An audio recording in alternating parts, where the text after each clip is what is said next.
Just want to make sure everyone can hear me clearly enough. Okay, perfect. Well, good morning, everyone. It's nice to be back on campus, and with such a nice day out, this is a good way to start the presentation.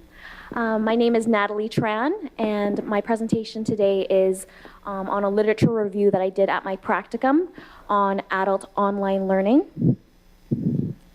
So just to give you a little bit of a background, my placement was at the BC Centre for Disease Control in Vancouver. I was in the Department of the Immunization Programs for Vaccine Preventable Diseases Service, which is also known as IPVPDS. And within this department, they do offer immunization courses online. And one of the courses that they have is basically anything in relation to immunizations. So they have like a vaccine and storage course that physicians and MOAs can take. But one of the courses that I will be focusing on is called the Immunization Competency course, which I'll talk a little bit more in the next slide. And in that particular course, that is geared towards registered nurses, pharmacists, LPNs, naturopaths, students that are in pharmacy and in nursing. So the online immunization competency course was developed originally for basically healthcare professionals providing immunizations. So typically that is for public health nurses in like the public health units and the pharmacists. And the course, the immunization competency course, is based on the BC immunization guidelines. And the last time that this course was evaluated was in 2011.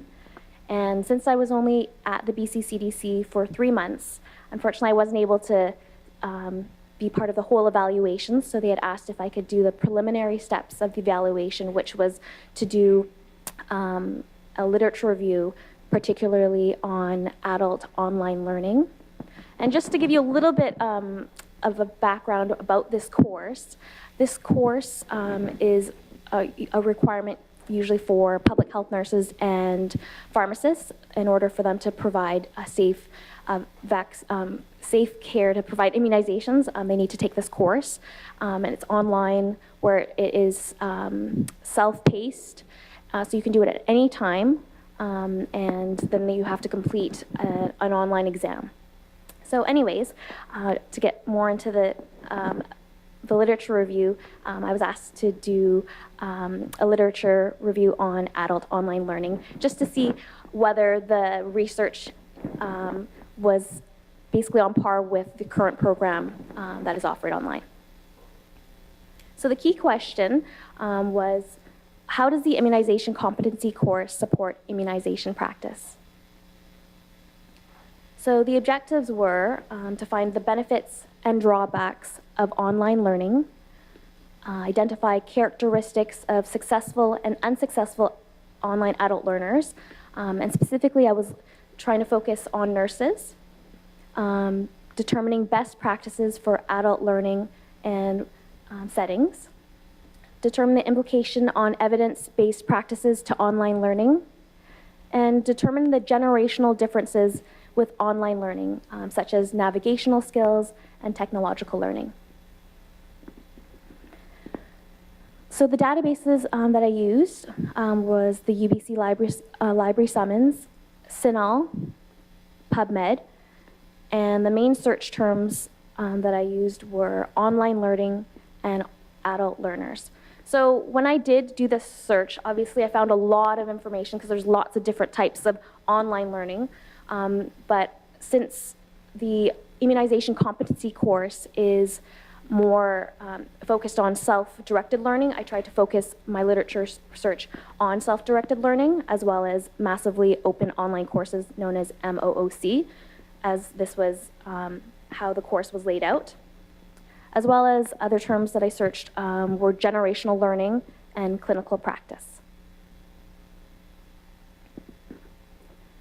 So I found 29 articles that were peer-reviewed, and they were published between years 2000 to 2016. And the focus was on the adult age group, because again, with the immunization competency program online course, which was geared towards pharmacists and nurses, that is, I wanted to focus, as opposed to students in high school, middle school, that sort of thing, I focused on post-secondary type of learners. And the topics that were found in the articles ranged from the different types of online learning, generational differences of adult learning, factors for successful online learning, and what some of the barriers were to online learning. So we found that technology provides distance education, which has made higher education more accessible and convenient for students, which also provides potential solutions to train more nurses, so being able to educate nurses at a higher level and reducing the nursing shortage.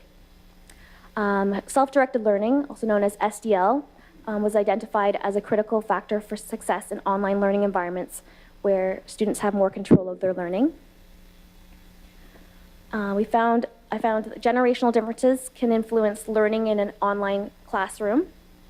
And those who are successful as online adult learners are those who are highly motivated, organized, self-directed, and have access to and are comfortable with technology. Again, SDL was identified as a critical factor for success in online learning environments where students have more control of their learning. So according to the literature on SDL, this type of flexibility and accessibility for learning contributes to positive outcomes in terms of impact on learning. And some of the successful traits for the self-directed learners include effective time management skills, being skilled at determining their own learning needs and goals, can identify relevant resources, and can evaluate their own learning progress. So the findings that I found, I brought back to my group at the BCCDC, and basically the literature that I found strongly supported what the course was currently based on.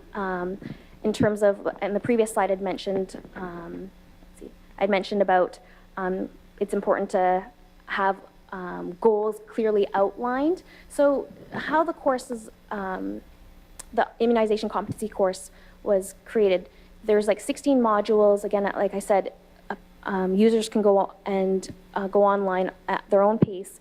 And at the beginning of each module, there would be clear objectives so that students would be able to refer back to them, and then there would be clear, clear summaries, again, reinstating what were the primary goals in each module. So basically on the literature that I found, it wasn't necessarily rocket science, but it did support what the program, sorry, how does that make sense? Basically, it supported what they currently have online. And other information that I found out were, in terms of the generational differences, the baby boomer nurses suggest their best way of learning is when there's structure with clear guidelines, which the online course does do. And there's information on Generation X and millennial nurses suggest that best ways for them to learn are when they're engaged in group activities and involve technology. So based again on the literature that I found, the immunization competency course supports the learning of baby boomers, Generation X, and millennials, except for involving group work activity. PBL, problem-based learning, which is more like on case studies, were identified as being another successful type of online learning. But unfortunately, just due to the setup of the immunization course, that's not something that is currently being done. However, it was discussed with my department that the possibility of incorporating group work activity that includes PBL may be an option to consider. So currently, they are in the process of evaluating the course right now, and I was able to, before I left, provide them with some pre-test and post-test questions that users could use before taking the course and afterwards. That way they could measure the learning. And they also are going to consider doing focus groups, so where they would want to talk to managers and supervisors of like public health units that that have had nurses taking the immunization course to see whether the course has helped them with immunization competencies. And pretty much, I think this is a applicable topic because of adult online learning, as we're an example of this. And anyways, yeah, so this is a very applicable topic. So thank you very much. This is the references, and thank you to these people.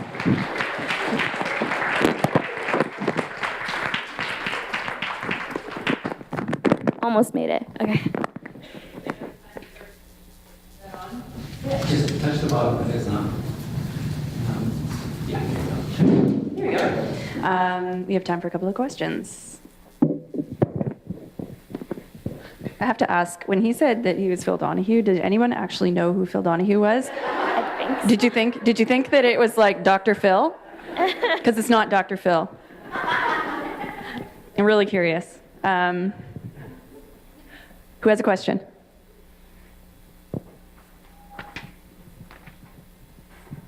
Hi, thanks for that. Did you come across any literature, like I was really interested in what you said about successful online learners and what makes us successful online learners. What happens when people are not those characteristics? Did you find any literature on that? I'm just trying to think offhand, because I was heavily focused on finding a specific type of learner for a self-paced directed learner and also for nursing. The traits that in all the articles that I found, like they did mention some of the downsides of like online learning too. So I'm just trying to think, like those who are, so for example, those who aren't comfortable with, I think for those who are, they did mention about, sorry, I'm not trying to, like, how do I say this in the right, it depends on, they were talking about just being aware of the different types of ways of presenting things in an online format, because sometimes you have to, they didn't really talk about, I guess, those who had issues with online learning, but they just talked about the different types of ways you could present material, like education-wise, whether it's putting a lot more graphics, like having video clips, because some people are better, visual learners, and having more multimedia type of things, like just being aware of that. Like I was just, but I didn't find any literature exactly that would say those who aren't really the strongest in online learning, what those things were, but they provided more examples of how you could make it accessible for people with different type of learning styles, if that kind of makes sense. Yeah. Yep. Great job, by the way. Thank you. I'm so glad it's almost done. Okay, being honest here. Okay. So just a quick question. Did you see anywhere in the literature, kind of building off the last question, do you see anything in the literature that had to do with differences across cultural groups? So, for example, Indigenous versus non-Indigenous students and nurses, that learning styles or information or histories that we need to be included in these courses so they were culturally sensitive and relevant for different demographics?